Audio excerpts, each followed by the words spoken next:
Hello and welcome to Health Professional Radio. So glad that you could join us today. Our guest in studio today is returning to speak with us about migraines and the sociology of migraine headaches, Professor Joanna Kempner, who received her PhD from the University of Pennsylvania. Prior to joining Rutgers, she was a fellow in the Robert Wood Johnson Scholars in Health Policy Research Program at the University of Michigan. She was also a research associate at the Center for Health and Well-Being at Princeton University. Her research appears in peer-reviewed sociology and medical journals, including Science, Social Science and Medicine, Gender and Society, and others. How are you doing today, Professor? I'm great. Thanks for having me. Thank you. Thank you so much for returning. As the author of a book entitled Not Tonight, Migraine and the Politics of Gender and Health, Chicago Press, University of Chicago has that for sale, as does Amazon and all other major literary outlets. As the author of that book, are you a sufferer of migraines yourself? Yes, I am. Unfortunately, I have chronic migraine, which means that I get migraines most days of the month. Well, not more than half days of the month at the moment. And, I've heard that migraines could be genetic. Is that something that you have been able to dispel or substantiate so far in your research? Well, I myself am not a geneticist, but it does seem like migraine does have a very strong genetic component, although it's not always genetic. In my own family, migraine has a very, very strong inherited component. It's very clear that that migraine runs in my family. Is it fair or even safe to say that a person can develop migraine headaches from an injury, where an injury has occurred, the injury is healed, they've gone to physical therapy if that was necessary, they've gone through rehab if that was necessary, and then 4 months into recovery from this injury, they get these headaches, and it's said, well, it's because of the injury, you're still healing and whatnot. 2 years after this injury, they're experiencing these horrendous headaches on, 3 or 4 days of the month or even more frequently. Is that a possibility that you've touched upon?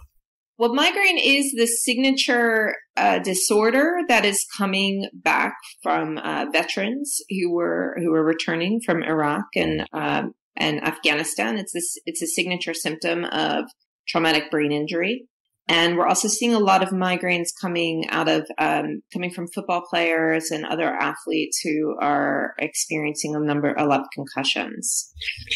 So, if in fact migraine headache is a signature symptom of returning veterans and also of contact sports in athletics, why is it that migraines are still treated as a personality disorder or something of the mind when there is evidence that physiological factors play a part? It's a great question. I did a lot of my research was historical, and I traced this idea that migraine affects a certain kind of person through time. And one of the things that really surprised me was that, at least until through the 18th century, physicians thought migraine was physiological, and that's consistent. But they also thought migraines affected a particular kind of person. Those two things are not mutually exclusive. And this idea that migraine affects a particular type of person is so deeply entrenched in our culture, it's going to be hard to change. Migraine has what I call a legitimacy deficit. There is a huge gap between the seriousness of migraine in terms of the personal devastation that people with migraine experience, and the public health burden of migraine, and the amount of attention and resources that migraine gets.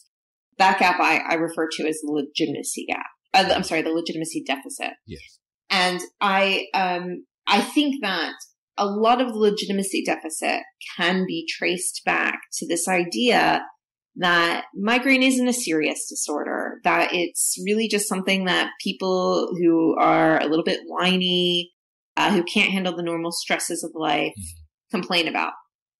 So basically what we're saying is migraine, it's a consensus that needs to be changed, is that migraine sufferers are people who can't handle stress, the normal everyday stresses that maybe the rest or the other 90% that don't suffer from migraine seem to be handling effectively. Is that what we're saying here? Yeah, or I think people think that migraine is like any other kind of headache, and you should just put up with it and work through it, just like anybody else would deal with a headache. The lifetime prevalence rate for a headache is 99%. Almost everybody gets a headache. So but there's a big gap between getting a headache and having a migraine, and I think people really just don't understand that. Now, during your research, you've attended many professional headache conferences, talked with many doctors who specialized in headaches, not just migraine. What kinds of attitudes about headache disorders have you run into? What's the talk out there when it comes to headaches among headache professionals? So, funny enough, when I first started going to these conferences, I thought I was going to find doctors really kind of laughing at their patients. I mean, I really didn't know what to expect, but actually what I found was that headache specialists felt just as stigmatized and delegitimated as their patients. That's extremely interesting. I mean, I've been interviewing healthcare professionals for a while now, and this, I do believe, is the first time that I've heard of a specialist in traditional medicine feeling stigmatized or delegitimized based on their specialty. Normally, it's the patient who is trying to get the physicians to give them some legitimacy about their condition. Hey, fibromyalgia, it doesn't exist. Go over here. You don't have fibromyalgia. It doesn't exist. Or you don't have migraine or some type of other chronic pain that seems to have no physiological indicator. Well, that's what I was completely surprised, but they spoke about what we in sociology would call a courtesy stigma, which meant that they didn't think their colleagues respected the work that they did. So in fact, this quest for legitimacy in the kind of work that they did was so important to them that when the American Headache Society held their 50th anniversary celebration, they made legitimacy the theme of that celebration. Doctors were working really hard to make migraine a more serious disorder, and in part that was a kind of survival tactic for them. They wanted to be taken more seriously in neurology. Have you found that maybe one factor in the legitimacy deficit is that sufferers possibly rely on, for lack of a better term, lobbyists and their physicians, as opposed to banding together to raise awareness, like so many other groups of people have done in the last 15, 20 years, that just band together themselves and get the word out there on a grassroots type of level? Most of the advocacy efforts that are directed towards Capitol Hill and NIH are led by physicians. They have really done a wonderful job of engaging patient groups and getting patient groups involved as well. So that partnership exists, and that's how patients are getting involved in this kind of work. I think that those efforts have to get stronger, and I do believe they are getting stronger, but it's taken a long time for the migraine community to get there.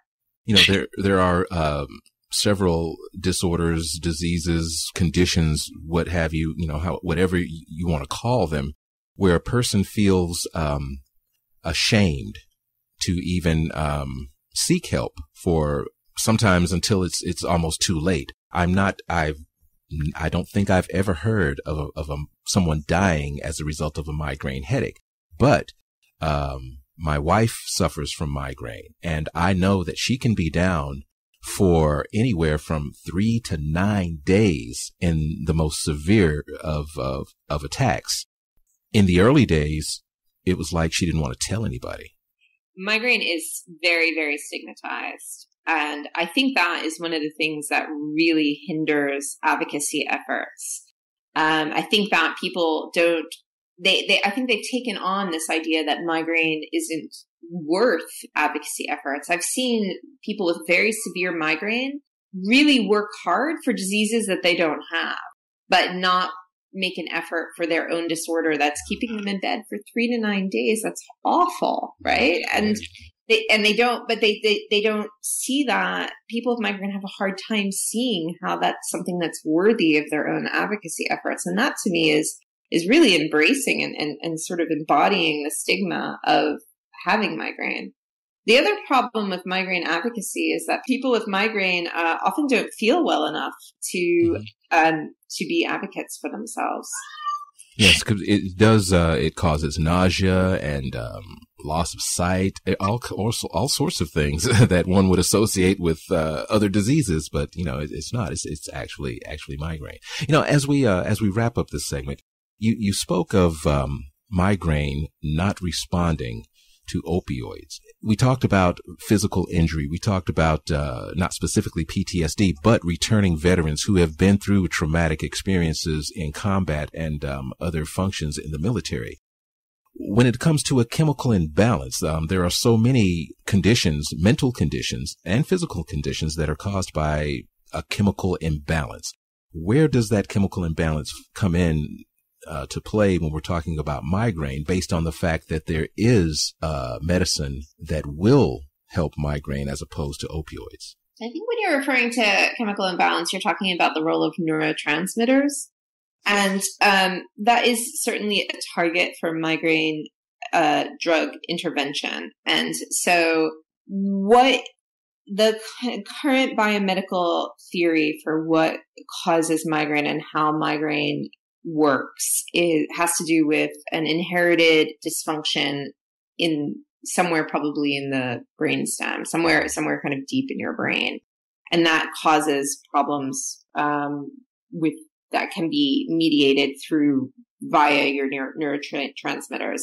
So the drugs that work on migraine tend to work through serotonin. Some of the same drugs that work for depression like the old tricyclic antidepressants can have an effect on migraine. The best abortive drugs for migraine work on serotonin, and the drugs now that are showing the most promise in development right now are CGRP agonists, which is another kind of drug that it works on a neurotransmitter. Now, and I did try to give our listeners some information as to where they could get a copy of your book, but I'm going to let you go ahead and do that since you know better than I. Where can they get a copy of Not Tonight, Migraine and the Politics of Gender and Health? Thanks for that. It's available on my publisher's website, University of Chicago Press. You can also get it on Amazon or any other major retailer. And you have a website with information as well. Yes, www.joannakempner.com. I also have some articles available on migraine available for download on that website. Great. Thank you so much. You've been listening to Health Professional Radio. I'm your host, Neil Howard. We've been talking in studio today with returning guest, Professor Joanna Kempner, doing research into migraine headaches. And we've been here talking about the diagnostic definition of migraine and the consensus about what migraine really is and what it is not. We've also been touching on some of the ways that migraine sufferers are stigmatized. And I think that we might get into that a little bit more in future segments. It's been great having you here with us today, Joanna. Thank you. Thank you so much. Transcripts and audio of this program are available at healthprofessionalradio.com.au and also at hpr.fm. And you can subscribe to our podcast on iTunes.